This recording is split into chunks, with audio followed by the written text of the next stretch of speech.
Hello focus, आज जिस opportunity के बारे में हम लोग आपस में बात करने वाले हैं, ये अपॉर्चुनिटी हमारे मध्य गुजरात विज कंपनी लिमिटेड में निकाली गई है, जिसको आप सभी लोग एमजीवीसीएल के नाम से भी जरूर जानते होंगे।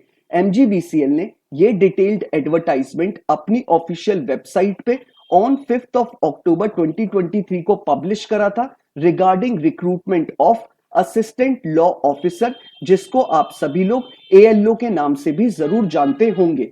इस पूरे डिटेल्ड एडवर्टाइजमेंट की सारी डिटेल्स आपके साथ शेयर करने से पहले मैं एक इंपॉर्टेंट इंफॉर्मेशन वीडियो की स्टार्टिंग में आपके साथ शेयर करना चाहता हूं।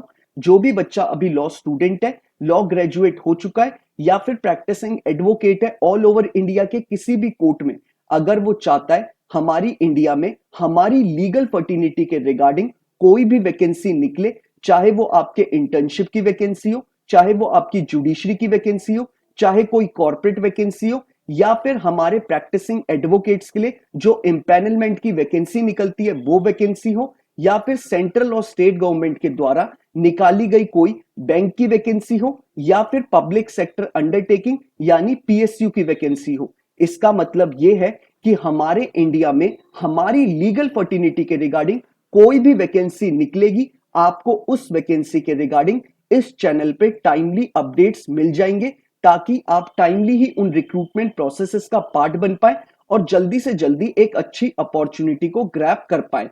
तो मैं चाहूंगा जिस भी कैंडिडेट ने अभी इस चैनल को सब्सक्राइब नहीं करा है और वो चाहता है कि उससे कोई भी लीगल अपॉर्चुनिटी मिस आउट ना हो, तो वो मेक श्योर करे कि वो इस चैनल को बिना सब्सक्राइब करे ना जाए।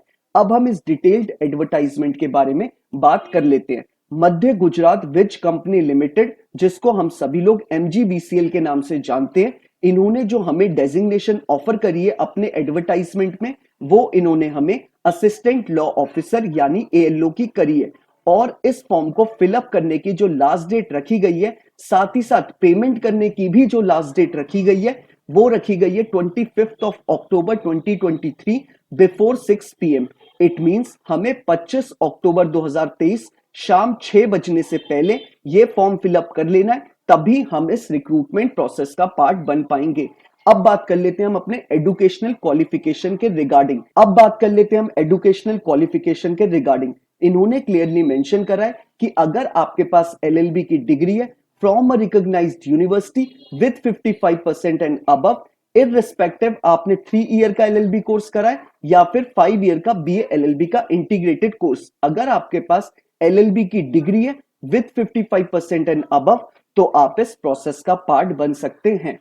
अब बात कर लेते हैं हम एक्सपीरियंस के रिगार्डिंग। एक्सपीरियंस में इन्होंने क्लियरली मेंशन करा है कि आपके पास मिनिमम 3 साल का एक्सपीरियंस होना चाहिए एज अ प्रैक्टिसिंग एडवोकेट। अगर आपको 3 साल कंप्लीट हो गए हैं प्रैक्टिस करते हुए, तो आप इस प्रोसेस का पार्ट बन सकते हैं। आपकी प्रैक्टिस कोर्ट ऑफ लॉ में हो, या फिर किसी पब्लिक सेक्टर अंडरटेकिंग के लीगल डिपार्टमेंट में हो, या फिर आप किसी लॉ फर्म में हो, अगर आपको प्रैक्टिस करते हुए 3 साल कंप्लीट हो चुके हैं, तो आप इस रिक्रूटमेंट प्रोसेस का पार्ट बन सकते हैं। अब बात कर लेते हैं हम जॉब प्रोफाइल के रिगार्डिंग। इन्होंने क्लियरली मेंशन करा है अपने एडवर्टाइजमेंट में कि आपको कंपनी के लीगल मैटर्स को देखना होगा, साथ ही साथ आपको कोऑर्डिनेट, मॉनिटर, फॉलो अप करना होगा लिटिगेशन के मैटर्स को कोर्ट रूम में।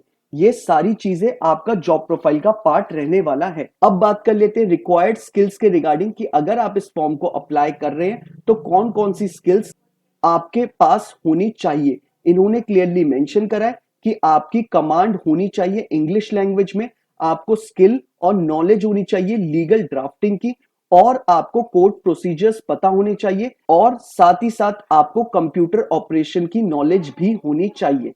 अब बात कर लेते हैं हम अपने एज लिमिट के रिगार्डिंग। इन्होंने क्लियरली मेंशन करा है अनरिजर्व कैटेगरी यानी जनरल कैटेगरी वाले स्टूडेंट्स, अगर उनकी एज बिलो 35 ईयर्स है तो वो इस प्रोसेस का पार्ट बन सकते हैं। और जो हमारे रिजर्व कैटेगरी के स्टूडेंट्स होंगे, अगर वो 40 ईयर्स बिलो हैं, तो वो इस रिक्रूटमेंट प्रोसेस का पार्ट बन सकते हैं। फीमेल कैंडिडेट्स के लिए एज रिलैक्सेशन दिया गया है 5 साल का, और पीडब्ल्यूडी कैंडिडेट्स के लिए 10 साल का एज रिलैक्सेशन दिया है। और जो हमारे आर्म्ड फोर्स पर्सनल हैं उनके लिए 10 साल का, और जो हमारे डिपेंडेंट और या फिर रिटायर्ड एम्प्लॉय हैं जीयूवीएनएल का, उनके लिए भी एज रिलैक्सेशन दिया है अप टू 40 ईयर्स। तो ये आपके एज रिलैक्सेशन के रिगार्डिंग सारी चीजें थी। अब बात कर लेते हैं हम पे स्केल के रिगार्डिंग। इन्होंने पे स्केल में क्लियरली मेंशन करा है कि आपकी पे स्केल 45,400 से लेके 1,01,200 रुपीज के इन बिटवीन होगी। इस पे स्केल के साथ साथ आपको सारे एक्स्ट्रा अलाउंसेस मिलेंगे, जैसे आपको डियरेंस अलाउंस मिलेगा, आपको एचआरए मिलेगा, सीएलए मिलेगा, मेडिकल मिलेगा, एलटीसी मिलेगा।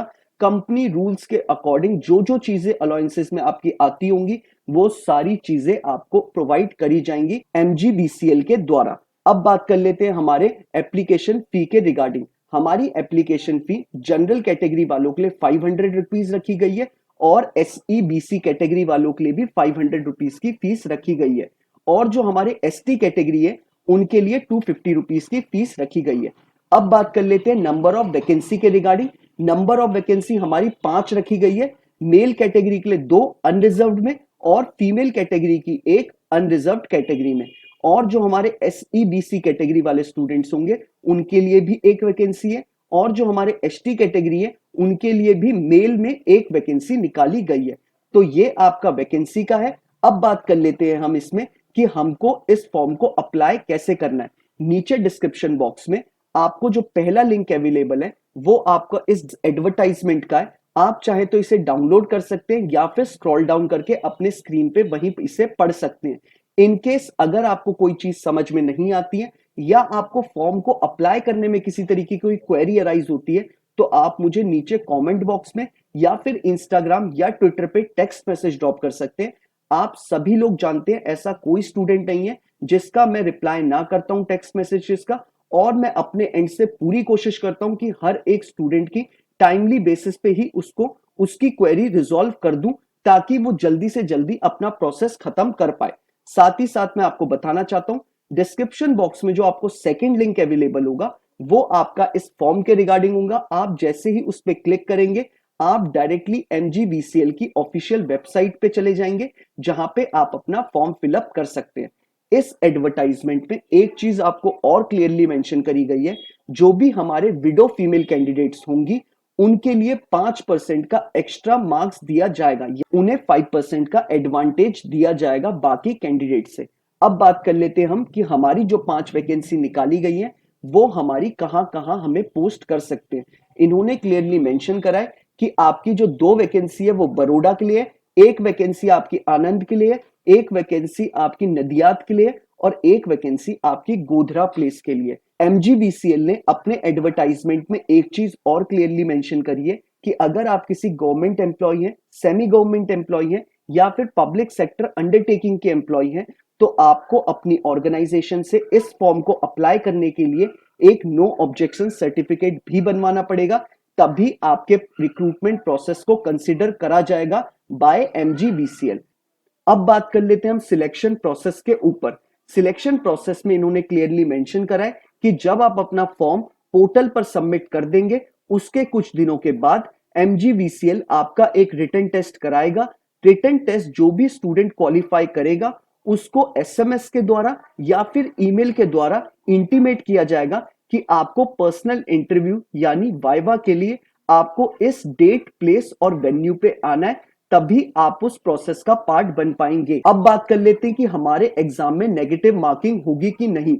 इन्होंने क्लियरली मेंशन करा है कि हमारे एग्जाम में नेगेटिव मार्किंग होगी और साथ ही साथ ये पूरा एग्जाम आपका 100 मार्क्स का होगा जिसमें 100 ही क्वेश्चन होंगे, और जो ये आपका एग्जाम होने वाला है वो आपका ओएमआर शीट पर होगा। तो ये सारी आपकी इंफॉर्मेशन इन्होंने एडवर्टाइजमेंट में दी है, जो कि मैंने मेजर सारी इंफॉर्मेशन कवर कर दी है। इनकेस अगर आपको कोई भी क्वेरी है इस पूरे फॉर्म के रिगार्डिंग तो आप मुझे कमेंट बॉक्स में कमेंट कर सकते हैं या इंस्टाग्राम या ट्विटर पे टेक्स्ट मैसेज कर सकते हैं। अगर आपको ये वीडियो पसंद आया तो आप इसे लाइक शेयर जरूर करिएगा, और अगर आप चाहते हैं कि मैं ऐसे ही आपको टाइमली बेसिस पे सारी रिक्रूटमेंट प्रोसेसेस का अपडेट देता रहूं तो आप मेक श्योर करें कि आप इस चैनल को बिना सब्सक्राइब करे ना जाएं। Thank you so much.